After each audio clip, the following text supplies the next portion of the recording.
fintech sendiri ya, saya akan spesifik ke Mas Firly terlebih dahulu begitu, kolaborasi antara fintech dan juga bank konvensional atau mungkin juga bank digital begitu ya, untuk agar tentunya kehadiran fintech ini bukan menjadi sebuah kompetisi tersendiri, tapi justru upaya untuk bisa bersama-sama memajukan, tadi aim-nya adalah inklusi keuangan, kemudian juga peningkatan dari masyarakat Indonesia sendiri juga untuk bisa mengakses keuangan ataupun juga produk-produk keuangan kita. Seperti apa Mas Firly? Iya, betul, Mbak Eva. Terima kasih. Jadi memang keberadaan fintech itu menjadi komplementari terhadap industri perbankan ya, baik itu konvensional atau digital gitu. Jadi fintech itu, perusahaan fintech itu adalah mereka itu yang menerapkan teknologi gitu loh. Jadi lebih kepada teknologi, kemudian di bidang finansial gitu. Jadi teknologi di bidang keuangan. Nah, itu konsepnya itu. Jadi sehingga yang kita utamakan itu adalah inovasi-inovasi teknologi. Bagaimana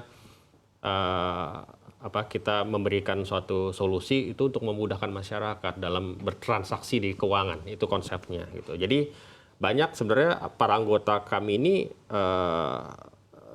malah sudah berkolaborasi sama sektor perbankan gitu loh. Mereka baik dari sisi pendanaannya atau memberikan teknologi provider gitu loh, dari EQYC, credit scoring dan lain sebagainya gitu loh. Sehingga dan keuntungan yang didapat daripada bank konvensional ini adalah dengan mengadopsi teknologi yang terbaru gitu kan, mereka ini memiliki menghasilkan efisiensi dalam operasional dan juga bisa menjangkau pasar yang lebih luas lagi gitu. Jadi sebenarnya kolaborasi ini udah sangat ideal gitu loh bagi bank konvensional. Nah, bagi fintech itu juga ada keuntungan juga gitu loh ketika kita kolaborasi dengan konvensional bank gitu. Jadi kepercayaan publik terbangun gitu. Jadi misalnya dengan fintech itu kerjasama dengan salah satu bermitra dengan bank konvensional gitu, kita akhirnya memiliki reputasi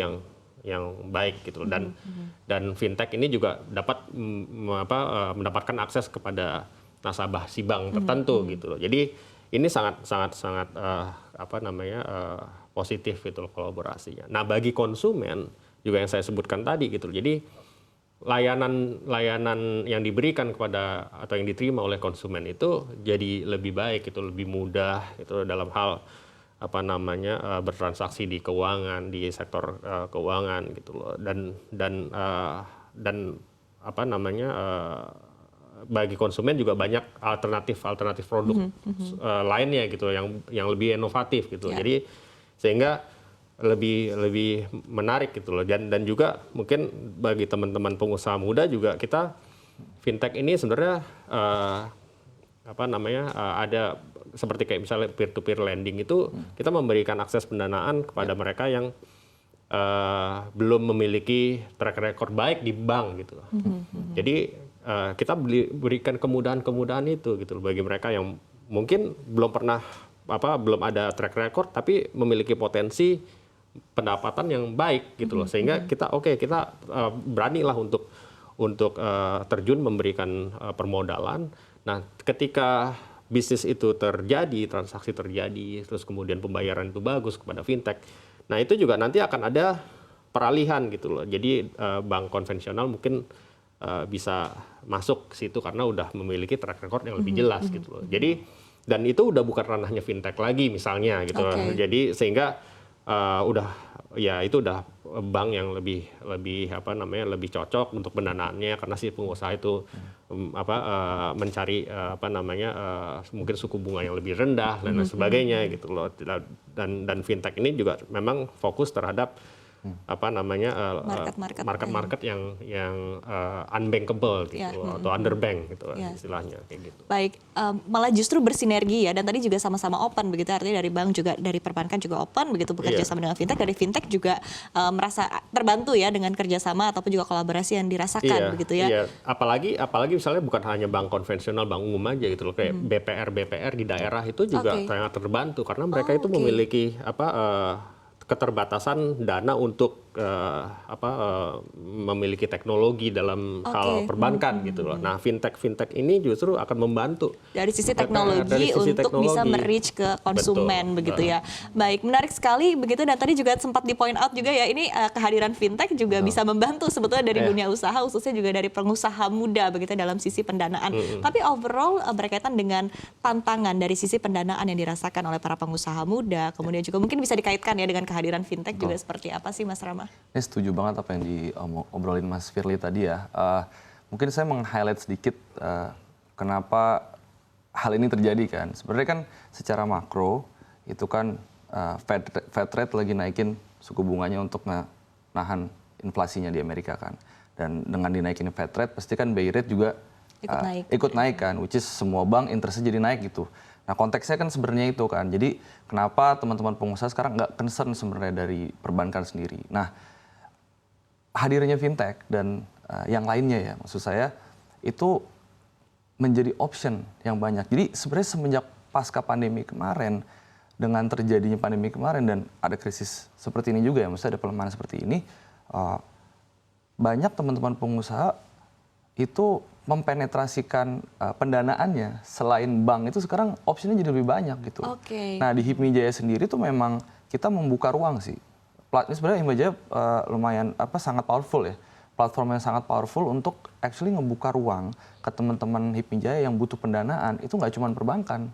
Kalau kondisi yang seperti ini ada fintech, ada peer-to-peer lending, ada tadi BPR, ada venture capital, ada private equity, ada angel investor, ada so many things yang kita harus bersama-sama ya berkolaborasi untuk mencari what fit for your company gitu loh sebenarnya. Jadi dengan setuju banget dengan Mas Firly tadi, fintech itu salah satu optionnya gitu loh. Nah, yang kedua yang paling penting juga nih Mbak Iva itu IPO. Jadi pendanaannya kan nggak harus dari perbankan atau fintech atau dari macam-macam juga kan.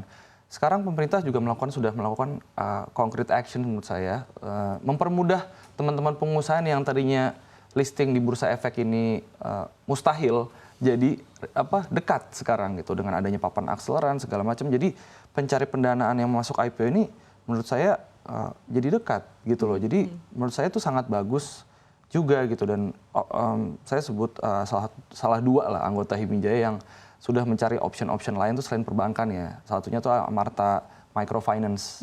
Itu fintech juga Mas Firly. Itu anggota HIPMI Jaya juga. Dia juga dapat funding dari Eropa.